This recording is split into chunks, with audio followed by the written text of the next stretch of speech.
আজকের এই ভিডিওটা তাদের জন্য যারা হার্ট ব্লক আছে অথবা হার্ট ডিজিজ আছে তাদের জন্য। আসলে হার্ট মানবদেহের ভাইটাল অর্গান। এই হার্ট আমাদের মানবদেহকে ডমিনেট করে। এই হার্টকে মারফতের ভাষায় কাল্ব বলা হয়। কাল্ব আমরা অনেকে বলি যে এটা জিকির করে।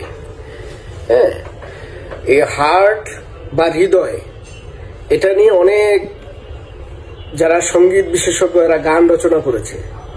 হ্যাঁ, তোমার হৃদ মাজারে রাখবো, ছেড়ে দিব না। আবার এই হার্ট নিয়ে বিশাল সারা ওয়ার্ল্ডে লাভ সাইন, একটা ভালোবাসার চিহ্ন দিয়ে ভালোবাসার প্রতীক হিসেবে এই হার্টকে ইন্ডিকেট করা আছে হাজার হাজার বছর ধরে।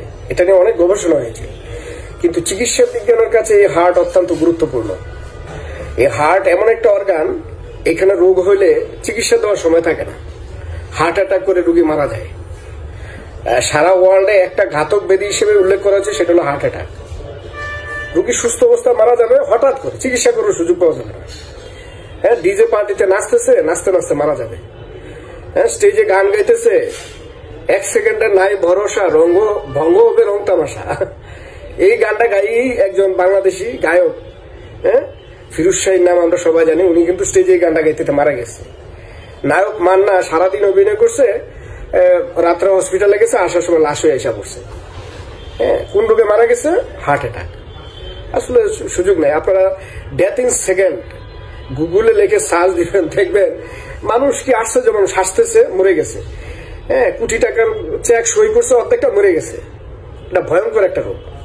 এখন এটা কেন হয়? এটা হার্ট রিলেটেড যত ডিজিজ আছে, যে কোনো কারণে হার্ট অ্যাটাক হতে পারে। হার্টের প্রধান যে রোগ এটা হলো হার্ট ব্লক। এটা সাধারণত চর্বি দ্বারা হয়। হ্যাঁ, আমাদের যে মানবদের ক্ষতিকর চর্বি, লো ডেনসিটি লাইপোপ্রোটিন, ট্রাইগ্লিসারল, এগুলো প্রতি 10 বছরে 10% করে জমতে থাকে। হ্যাঁ, যাদের বয়স 50 তাদের প্রায় 50% ব্লক আছে, সবারই কম বেশি। তো এটা যখন আস্তে আস্তে আরো বাড়তে থাকে তখন হার্ট ব্লক হয়।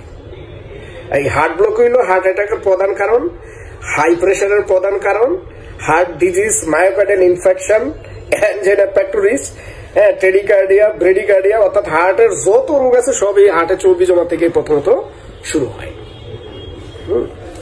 আবার যারা ছোট শিশু, যদি তারা কোনো প্রেগন্যান্ট মা অপুষ্টিতে ভোগে, অনেক সময় শিশুদের হার্টে ছিদ্র নিয়ে জন্মায়, তখন এই ছিদ্রের কারণে বাচ্চার শ্বাসকষ্ট হয়, বাচ্চার নিউমোনিয়া হয়, রাত্রে রাত্রে জ্বর থাকে।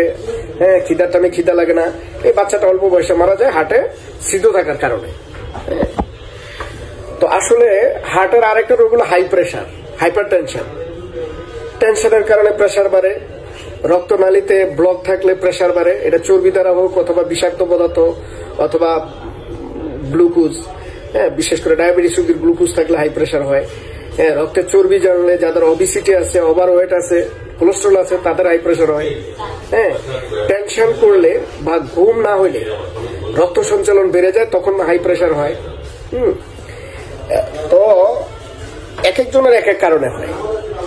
তো যার যত রোগী আছে, হঠাৎ করে কমন কিছু ওষুধ দিলাম, প্রেশারের ওষুধ, লোসার্টান, পটাশিয়াম দিয়ে দিলাম, এতে তো তার রক্তের বিষাক্ত পদার্থ দূর হবে না। হ্যাঁ, আমার রাত্রে ঘুম আসতেছে না, টেনশন, 10 লাখ টাকা ঋণ, কেন? তো আমার অ্যামলোডিপিন খাইলে আমার প্রেশার কমবে না। এখানে কাউন্সিলিং করতে হবে। হ্যাঁ, যারা হাই প্রেশার রোগী 120 দিন তাদের ফাস্টিং করতে হবে, উপবাস, নিরামিষ খাবার খাবে 120 দিন, তেল, জাল, ভাজা পোড়া, চর্বি খাবে না। 120 দিন গরম পানি খাবে।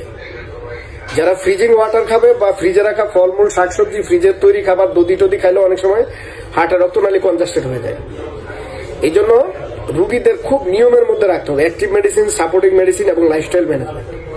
হ্যাঁ, কাউন্সিলিং করতে হবে রুগীকে, তাইলে রুগী আস্তে আস্তে সুস্থ হবে। আর যেহেতু অনলাইনে তো আমি অ্যাডভাইস করে প্রেসক্রিপশন করা সম্ভব না, কারণ প্রেসক্রিপশন আসতে হলে রুগী আসতে হবে, তার বডি 100 জনের বডি মেকানিজম 100 রকম, সুতরাং দেখে তার জন্য একটা প্যাটার্ন তৈরি করতে হবে। তো আপনারা যারা হার্ট ব্লকে ভুগছেন, যেন বাইপাস করতে না হয়, রিং পরাইতে না হয়। হ্যাঁ, ওষুধ, শুধু ন্যাচারাল ওষুধ দিয়ে তাদেরকে রিমুভ করা সম্ভব। আর রিং পরানো তো এটা কোনো চিকিৎসা না। একটা রিং এর দাম 10 টাকা, এটা নেয় 3 লাখ টাকা। এটা জাস্ট একটা ধাতব পাত, স্বর্ণ দিয়ে বানালে তো এটার দাম 1000 টাকা হয় না। আর বাইপাস করলে কি হয়, অপারেশনের টেবিলে রুগী 50% মারা যায়, নিজের ডেথ সার্টিফিকেট নিজে দিতে হয়। হ্যাঁ, 3 মাস 6 মাসের মধ্যে রুগী আস্তে আস্তে মারা যায়। আর খুব নিয়মের মধ্যে রেখে 10-15টা ওষুধকে আজীবন বেঁচে থাকা এটাও অনেকের দ্বারা সম্ভব হয় না। আর বাইপাস করলে ওই বাইপাসের জায়গায় আবার ব্লক হয়, এগুলো তো অস্থায়ী চিকিৎসা, ইমার্জেন্সি চিকিৎসা। তো স্থায়ীভাবে চিকিৎসার জন্য তাদের আয়ুর্বেদিক চিকিৎসা সঠিকভাবে গাইডলাইন মেনে চললে আশা করি বাইপাসও লাগবে না, রিং করানো লাগবে না, সুস্থ হয়ে যাবে রোগী। ধন্যবাদ সবাইকে, থ্যাংক ইউ।